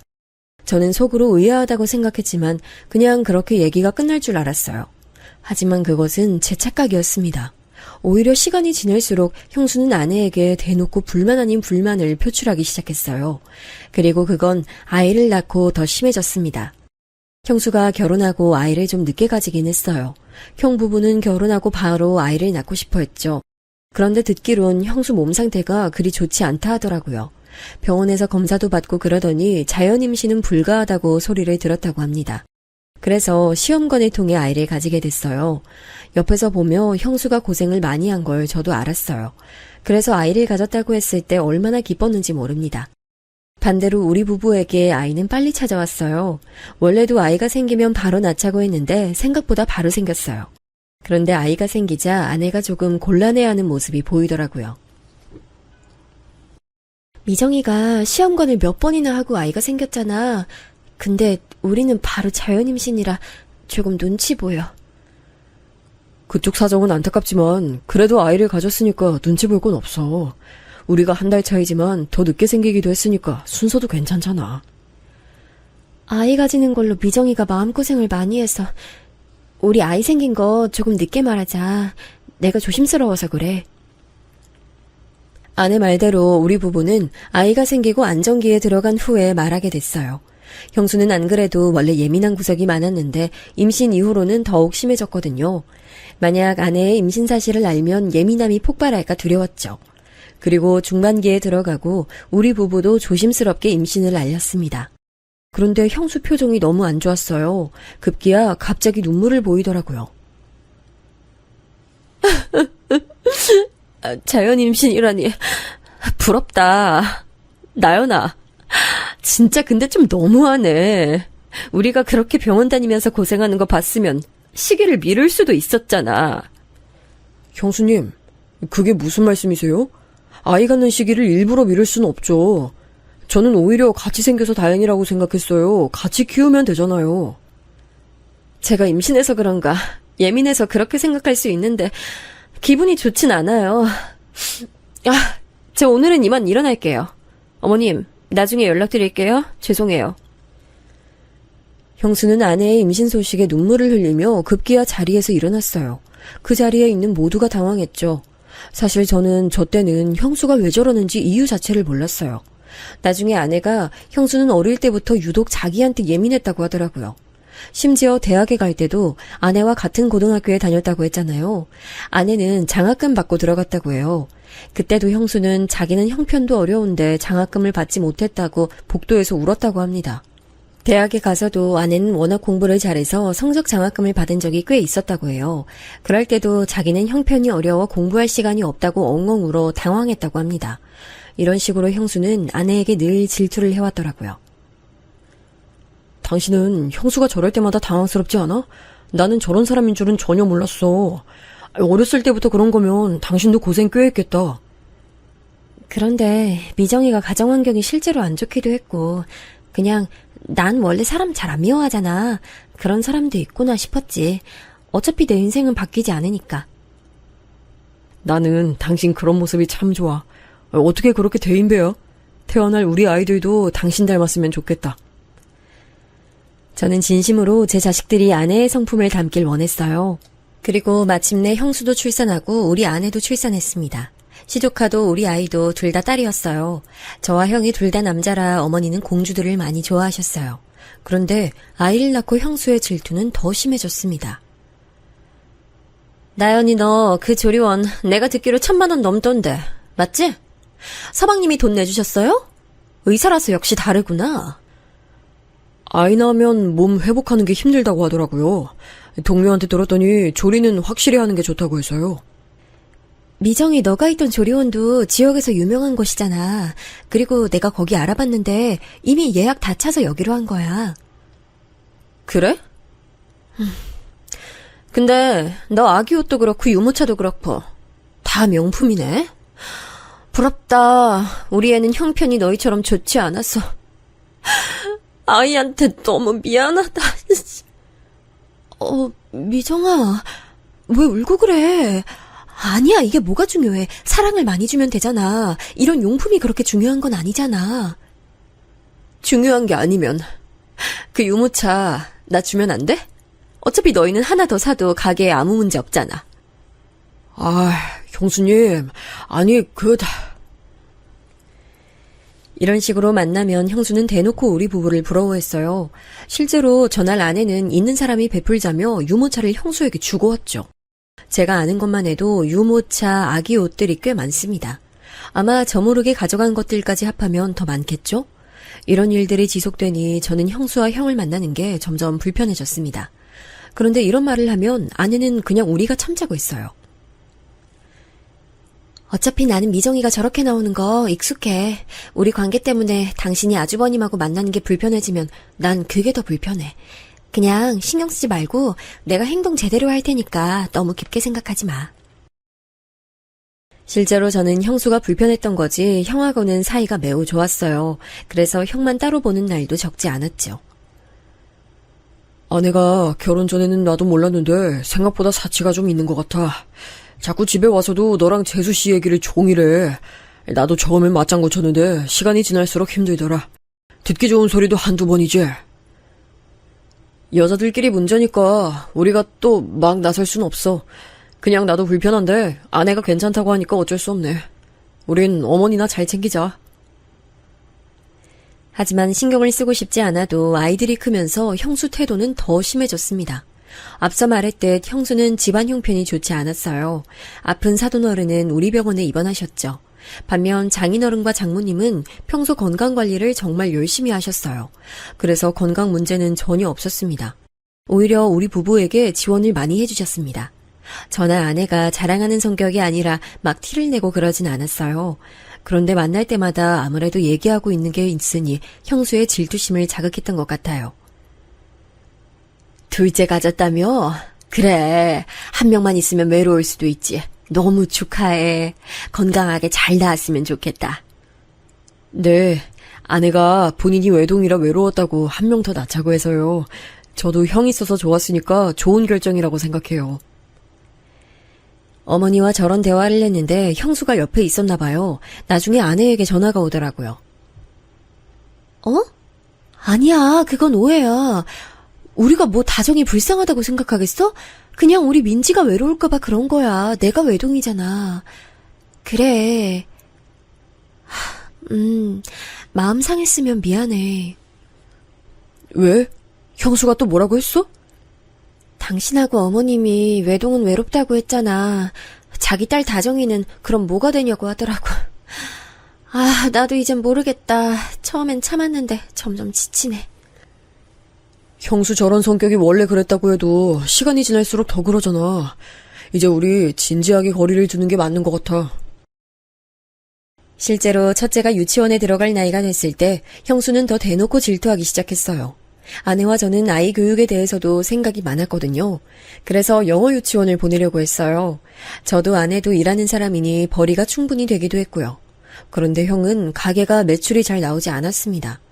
동네 빵집이 잘 돼도 아무래도 의사인 저보단 훨씬 덜했겠죠. 형수님도 대학병원 간호사라 벌이가 적진 않았는데 우리 부부와 비교하면 비교가 되긴 했습니다. 그래, 민지는 영어 유치원 보내기로 한 거야? 그럼 영어 잘하겠다. 난 예전부터 영어 잘하는 사람들 멋지더라. 우리 손녀가 영어 잘한다니 너무 기쁘네. 제가 어릴 때부터 해외에 다니니까 확실히 영어 잘하면 장점이 많더라고요. 그래서 민지도 영어 유치원 보내려고 해요. 영어 유치원 그거 비싸지 않아? 그런데 거기 보내도 초등학교 가면 다 까먹는다고 하던데 의미 있나? 초등학교 때도 영어학원 보내고 사립초등학교 보내면 괜찮다고 하더라. 아예 안 보내는 것보단 괜찮을 것 같아. 안 보내도 영어 잘하는 애들은 잘할걸? 우리 다정이는 똑똑해서 안 보내도 영어 회화 문제 없을 거야. 그럼 다정이는 안 보내면 되겠네. 내가 우리 딸 영어 유치원 보낸다고 하는데 왜 그래? 저번부터 너무 내가 하는 모든 것에 사사건건 그러는 것 같아. 왜 갑자기 둘이 그래? 내가 괜한 얘기를 꺼냈구나. 미안해. 형수님, 제가 그동안 일부러 참았는데 왜 자꾸 아내한테 그러시는 거예요? 네? 서방님까지 저한테 왜 이러세요? 그래도 제가 윗사람인데. 그럼 윗사람 대접이나 해주세요. 나연이, 너도 나 형님이라고 불러. 형수는 제가 나서자 급기야 본인을 형님이라고 부르라고 하더라고요. 분명히 신혼 초에 합의했던 내용인데 할 말이 없는지 저런 논리를 펼치기 시작했습니다. 아내와 저는 둘이 어이가 없어서 대화를 했어요. 나 진짜 고등학교 때부터 나한테 질투하는 건 알고 있었는데 이제 와서 저러는 건 너무 속 보이지 않아? 나 이제 모르겠어. 형도 자꾸 형수가 집에 와서 우리 얘기를 그렇게 한다고 불편하다 하더라. 그렇다고 가족인데 안 만날 수도 없잖아. 우리가 뭐 잘못한 것도 아니고 곤란하네. 결국 아내는 형수와 거의 연을 끊게 됐습니다. 저도 아내가 불편해하는 모습이 달갑지 않았어요. 그래서 일부러 형수와 아내를 못 만나게 했습니다. 명절 때도 형과 미리 말해서 시간 조절을 했죠. 그렇게 한동안 조용히 사건 없이 지나갔어요. 그래서 저는 아무 문제 없는 줄 알았어요. 그런데 제가 그때 마침 병원에서 바쁜 일이 생겼어요. 원래도 바쁜 편인데 하필 일이 늘어나서 더 바빠졌습니다. 아무리 시간을 내어 집에 가고 싶어도 갈 수가 없었어요. 연락도 하루에 겨우 시간을 내어 아내에게 하기도 했죠. 같은 병원에서 일해도 저도 바쁘고 아내도 스케줄 근무라 자주 볼 수는 없었어요. 실제로 아내가 그때는 중간에 둘째 임신으로 인해 쉬기도 했죠. 그런데 어느 날부터 아내 분위기가 이상해졌습니다. 제가 집에 오면 예전엔 환한 웃음으로 반겨줬어요. 그런데 언제부턴 제 얼굴을 보지도 않더라고요. 눈도 마주치지 않았어요. 자기야, 뭐 나한테 화난 거 있어? 있으면 말해줘. 내가 요즘 일이 바빠서 자기한테 신경 쓰지 못해서 너무 미안해. 아니야. 그런데 당신 어제 혹시 어디 갔어? 나한테 병원이라 했잖아. 어제? 나 어제 병원에서 종일 수술했지? 왜? 아니야. 이런 식의 대화가 점점 늘어갔어요. 저는 그런데 아내에게 거짓말한 게 전혀 없거든요. 정말로 숨기는 게 전혀 없었습니다. 그런데 저런 식으로 의심이 늘어나니 어느 순간부터는 기분이 나빠지기 시작했죠. 향수는 나도 모르겠어. 내가 미쳤다고 다른 사람 향수를 내 옷에 뿌려? 옷이 바뀔 수도 있잖아. 도대체 왜 자꾸 이런 의심을 하는 거야? 당신답지 않아. 무슨 옷이 바뀌어. 말이 되는 소리를 내. 당신 그거 변명이야. 내가 뻔히 집에서 옷 세탁하는데 갑자기 여자 향수 향이 나잖아. 그러니까 나는 정말 모르는 문제라니까. 누가 몰래 와서 향수를 뿌렸나 봐. 나도 내가 말하면서 웃겨. 그런데 그게 아니면 말이 안 돼. 당신 일할 때 누가 와서 일부러 여자 향수를 뿌렸다고? 진짜 이제 말까지 지어내니? 아내의 의심이 늘어나면서 확실히 부부싸움의 빈도도 잦아졌어요. 저는 일하느라 바빴던 건데 너무 억울하더라고요. 일하면서 여유가 없으니 아내의 기분을 풀어주는 것도 힘들었습니다. 그렇게 아내와의 관계가 소원해지며 서로 대화도 덜하기 시작했어요. 확실히 대화를 덜하니 오해가 더 생기는 기분이 들었습니다. 어느 순간 저도 문제를 인지하기 시작했어요. 그래서 아내와 대화로 풀고 싶었습니다. 당신이 자꾸 나를 의심하는 것 같은데 애초에 내가 바람이 났다고 해도 그 상대가 없잖아. 나도 당신이 의심하는 거 싫어서 해명하고 싶은데, 해명할 게 없어. 나도 그래서 답답해. 아니야, 됐어. 그만 말하자. 내가 오해한 것 같아. 당신 말대로 정황만 있고 의심 가는 상대도 없어. 상황이 정말 제가 바람이 났다고 생각하면 그럴 수밖에 없게 일어나더라고요. 저도 모르는 사이에 제 옷에 여자 향수가 뿌려져 있다거나 립스틱 자국이 있다거나 그런 일이요. 저는 제가 한 짓이 아니라 신경 쓰지 않았는데 오히려 그 무심함이 아내의 의심을 자극할 줄은 몰랐습니다. 그리고 시간이 흘러 이 일은 자연스럽게 언급되지 않았어요. 상대가 없으니 의심할 수도 없었죠. 그러다 아내는 둘째가 유치원에 가며 복직하게 됐습니다. 같이 병원에서 일하며 맞는 시간엔 밥도 먹고 퇴근 시간이 맞으면 집에 같이 가기도 했죠. 그렇게 다시 사이가 좋아지나 싶었습니다. 그런데 그러다 제 밑으로 신입 의사 한 명이 들어왔어요. 원래 신규면 선배가 챙겨주는 게 당연하잖아요. 제 직속이기도 하고 그래서 이제껏 제가 했던 것처럼 챙겨주고 있었어요.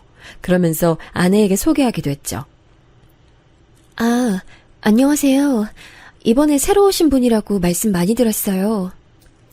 네, 안녕하세요. 저도 얘기 많이 들었어요. 서로 안면도 트일 정도로 저는 당당했습니다. 그리고 제 성격이 남들보다 세심하거나 그러지도 않아요. 절대 의심이 될 만한 짓은 하지 않았습니다. 그냥 회식 자리가 있으면 그 친구 택시를 태워주고 그러긴 했어요. 하지만 딱 사회생활 정도였지 거기서 더 나가거나 하지 않았습니다. 같은 병동에서 일하니 근무 시간이 겹치면 커피를 사주기도 했죠. 그냥 딱 직장 선후배 관계였습니다. 알고 봤더니 신입이 아내와 같은 고등학교를 나왔더라고요. 세상이 정말 좁다는 생각이 들었죠. 같은 동문이라는 소리를 듣고 더 조심했어요. 그러던 어느 날 퇴근 전에 신입에게 전화가 걸려왔습니다. 전화를 다시 했더니 받지 않더라고요. 그냥 무시하고 집에 가려고 했는데 문자로 주소 하나가 찍혀 있었어요. 선배님, 여기로 와주세요. 딱 저 메시지를 받고 사실 가지 않으려고 했습니다. 왜냐하면 주소를 찍어봤더니 모텔이었어요. 아무런 이유도 모르고 모텔로 갈 순 없었습니다. 그래서 그냥 집 주소를 찍고 가려고 했는데 다시 신입에게 전화가 왔어요. 무슨 일 있어? 나 지금 집 가려고. 도움 필요하면 다른 선배한테 부탁해봐. 그런데 신입은 아무 말도 하지 않았어요. 말을 안 하니 저도 할 말이 없어서 전화를 그냥 끊었습니다. 그런데 문자로 자꾸 와달라는 말을 했어요. 선배님, 한 번만 와주시면 안 될까요? 제가 지금 몸이 너무 아파서 그래요. 그 문자를 보고 저는 어차피 병원에서 3분 거리밖에 되지 않으니 가서 경찰을 부르려고 했어요. 아프면 그냥 우리 병원으로 다시 데려오려고 했죠. 그래서 모텔로 차를 돌렸습니다. 그리고 저는 그 결정을 아직까지 후회하고 있어요. 제가 왜 그랬을까요? 그러면 안 되는 일이었어요. 만약 제가 시간을 돌릴 수 있으면 저때로 돌리고 싶습니다. 갔더니 신입이 침대 위에 쓰러져 있었어요. 가서 깨웠는데 일어나질 않더라고요. 그런데 단순히 졸려서 자는 것도 아니고 술에 취한 것도 아니었어요. 딱 봤더니 수면제를 먹은 것 같았습니다. 그래서 혹시 무슨 일이 일어날 수도 있으니 신입을 업고 모텔을 나왔어요. 병원으로 가서 신입을 내려놓고 저는 집에 갔습니다. 가서 아내와 두 딸과 같이 저녁도 먹었어요. 신입은 다른 동료에게 말하고 나왔으니 문제가 없을 거라 생각했죠. 그런데 정확히 2일 후 사건이 터졌습니다. 제가 모텔에 가는 모습과 신입을 깨우느라 몸을 흔드는 모습, 그리고 마지막으로 업으려고 몸에 손을 대는 모습이 다 사진으로 병원에 뿌려졌어요. 복도에 가득한 사진을 보고 저는 제 사진이 아닌 줄 알았습니다. 선배님, 이게 뭐죠? 저 지금 너무 당황스러운데요? 그건 내가 할 말인데? 도대체 이거 누가 그런 거야? 아니, 사진을 찍어서 뿌린 것도 그런 건데 선배님이 왜 저기로 오셨어요? 그게 무슨 소리야? 너가 나한테 와달라고 했잖아. 네? 저 처음 듣는 얘긴데요? 그냥 학교 선배랑 술 마시고 잔 거였어요. 일어났더니 병원이라 저야말로 놀랐다고요. 신입에게 들은 말은 충격적이었습니다. 하지만 그 내용의 진위 여부를 파악하기도 전에 사건이 터졌어요. 갑자기 동료가 저희를 보고 달려왔거든요. 야, 재훈아. 야, 어떡하냐. 어떡해. 몰라. 나도 이거 사진을 누가 찍은 건지도 모르겠고. 복잡하다. 아니, 그게 아니고. 야, 지금 너 빨리 밖으로 나가봐. 이걸 어떡하냐? 동료의 말을 듣고 급하게 밖으로 나갔더니 믿을 수 없는 광경이 펼쳐졌어요. 아내도 같은 병원에서 일했잖아요. 출근하고 그 사진을 직접 목격한 거예요. 그리고 아내는 그대로 극단적인 선택을 하게 됐습니다. 이미 하늘로 간 아내의 몸을 붙잡고 얼마나 울었는지 몰라요. 아내를 끌어안고 엉엉 울며 미안하다는 말만 되뇌었습니다. 게다가 주말에 겨우 시간을 내서 두 딸과 함께 여행을 가자고 했거든요. 여행은 가지도 못하게 됐죠. 무슨 정신으로 장례를 치렀는지 모르겠어요. 어머니를 붙잡고 울고 형을 붙잡고 울었습니다. 딸들도 엄마를 잃었으니 제정신이 아니었어요. 한동안 아내를 떠나보내고 저는 술이 아니면 잠들 수 없었습니다. 집이 이게 뭐니? 엄마도 너무 속상하다. 민지랑 윤지 학교는 제대로 가고 있어? 엄마가 집안일 할 테니까 너는 너 몸 좀 챙겨. 나연이한테 너무 미안해요. 아휴, 누가 그런 짓을 해서. 사돈도 또 쓰러지셨대. 실제로 장모님은 장례식장에서 쓰러지셨어요. 제가 블랙박스와 그날 근무표까지 보여드리며 억울함을 주장했거든요. 그래서 다행히 바람이라는 헛소문은 잠재워졌습니다.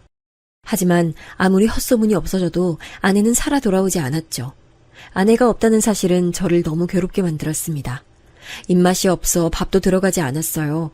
살은 점점 빠지고 사람이 사람 같지 않았습니다.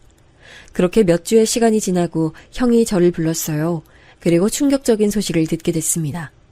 형이 부른 자리에 나갔더니 신입까지 같이 있더라고요. 둘이 왜 같이 있는지 궁금했지만 그때는 제정신이 아니라 그냥 앉았습니다.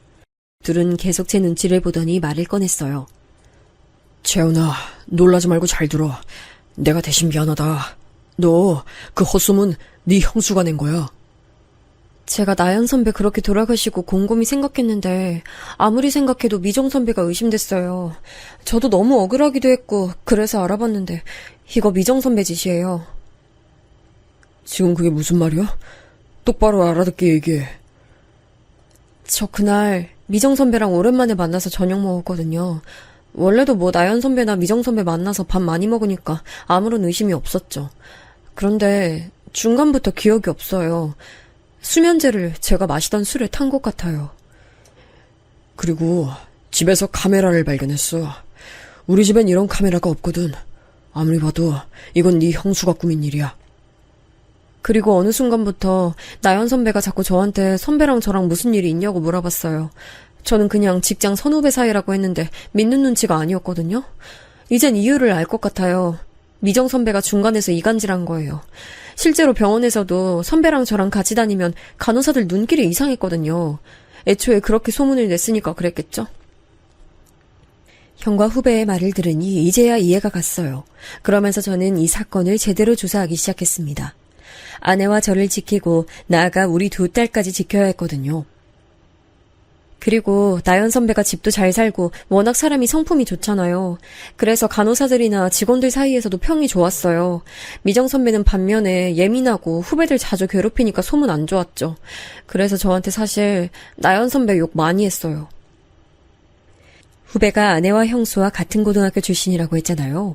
그래서 자주 만남을 가졌는데 자꾸 형수가 후배를 만나면 아내의 흉을 봤다고 합니다. 저는 이 사건을 그냥 넘어갈 마음이 전혀 없었어요. 아내가 어떤 심정으로 극단적인 선택을 했던 건지 생각하니 피가 거꾸로 쏟는 기분이었습니다. 그래서 경찰서도 찾아갔어요. 가서 CCTV부터 사건을 처음부터 조사했습니다. 그 과정에서 제 옷에 몰래 향수를 뿌린 사람도 형수였다는 게 밝혀졌어요.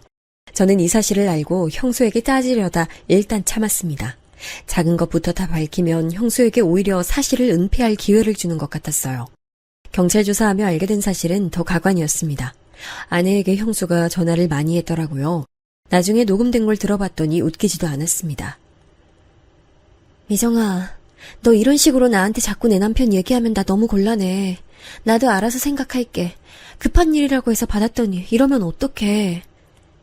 급한 일은 맞지. 실제로 그렇게 둘이 붙어 다닌다고 하더라고. 병원에 소문 다 났어. 나연이 네가 나중에 알면 속상할까봐 일부러 내가 말해주는 거야. 내일은 내가 알아서 할게. 그리고 바람이면 내가 해결할게. 제발 가만히 있어. 아내는 형수의 전화를 받고 많이 괴로워하는 게 느껴졌어요. 나중에 후배한테 들은 바로는 원래 학창시절부터 형수의 자격지심이 유명했다고 하더라고요. 그래서 저는 두 분이 형님 동서로 만났다고 해서 얼마나 놀랐는지 몰라요. 나연 선배한테 질투해서 막 뒤에서 욕하고 다니기도 했거든요. 이 얘기를 다 듣고 나니 저는 분노가 차올랐습니다. 절대 그냥 넘어갈 마음이 없었죠. 장인어른과 장모님을 찾아가 모든 사실을 내뱉었어요. 장인어른은 뒤집어지셨습니다. 나는 끝까지 갈 거야. 내 딸 죽인 사람 그냥 놔둘 순 없어.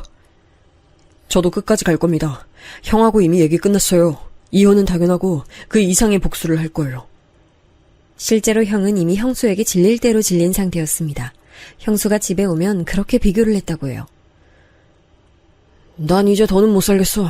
집이 아니라 감옥 같아. 다정이도 엄마 눈치 보느라 바쁘고 안 되겠어.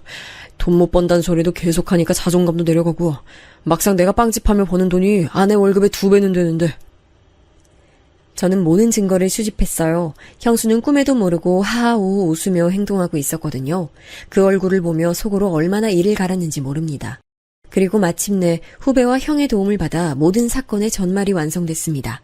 저는 이걸 글로 써내려가기 시작했어요. 일목요연하게 정리해서 사진까지 포함시켰죠. 그리고 그 종이를 병원 게시판에 다 게시했어요. 그 증거가 너무 완벽해서 반박할 수도 없었습니다. 아니 이게 뭐야? 서방님, 이게 뭐죠? 저 너무 억울해요. 이러시면 안 되죠? 억울할 게 있나요? 형수님이 했던 짓 다 알고 있어요. 이러면 안 된다는 말은 제가 해야 하는 말 아닌가요? 이미 경찰 동행해서 CCTV도 봤고요. 증인이 얼마나 많은지 아세요? 모텔 주인부터 시작해서 증거가 한두 개가 아니야, 이 사람아! 말하다 보니 저도 복받쳐 오르기 시작했습니다. 억울하게 죽은 아내가 너무 불쌍했어요. 나연이는 아무것도 모르고 죽었는데 당신이 뭐가 억울해? 그 자격지심 때문에 사람을 죽여?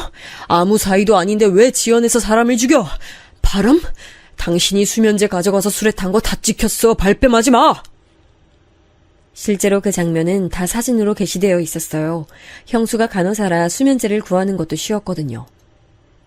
선배, 정말 너무하세요. 저는 선배가 저한테 수면제를 먹일 줄도 몰랐고 이런 일을 꾸밀 거라는 것도 몰랐어요. 아무리 그래도 고등학교 후배인 저를 이용해서 나연 선배를 죽음까지 몰고 가시면 안 됐죠. 너무 부러웠어. 나연이 인생이 너무 부러워서 견딜 수가 없었어. 난 가지지 못한 걸 다 가지고 있잖아. 돈 많은 부모, 자상하고 돈 잘 버는 남편, 똑똑하고 예쁜 아이들까지. 그냥 처음엔 장난이었어. 나연이가 괴로워하는 모습을 보는 게 좋았어. 이런 일이 일어날 줄은 나도 몰랐어. 웃기지 마. 나는 이거 절대 그냥 넘어갈 생각 없어. 당신 경찰에 고소했고 사기죄, 횡령죄 죗값이나 받아.